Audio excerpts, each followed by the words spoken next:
Hello and thanks for tuning in. I'm Larry Tritel and welcome to Great Music Stories. This story was told by comedian Tom Dreesen, who was Frank Sinatra's opening act for many years. Frank Sinatra was 78 years old at the time this occurred, and his performances were becoming a bit up and down and less consistent, but his loyal fans understood and stood by him, and they still had much love for the legendary performer. On this night, Frank had sung a few songs and was cruising along just fine. But on the next song, suddenly Frank couldn't remember the lyrics, and he stopped singing. The band continued playing, not realizing that anything unusual was going on. And Frank started repeating quietly, "I'm sorry, I'm sorry, I'm sorry." The orchestra eventually stopped playing, and it got really quiet.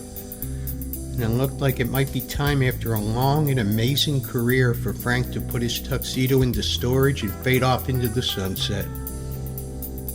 Frank, with tears in his eyes, turned his back to the audience, was about to lay the microphone down on the stool and head off stage. Then incredibly, a man way up behind the crowd stood up and yelled, "It's all right, Frank. It's all right because we love you." And the man started clapping.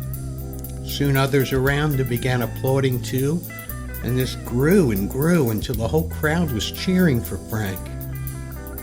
This caused Frank to face the audience again and sing his next song, "Mac the Knife." Frank sang that song perfectly, like he was 50 years younger, and the crowd went nuts. When the audience finally quieted down, Frank pointed up to the man in the audience and said, "I love you too, pal."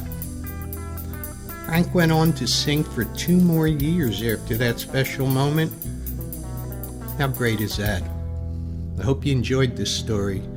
Till next time, remember what the great Ian Anderson said, "Life's a long song, but the tune ends too soon for us all."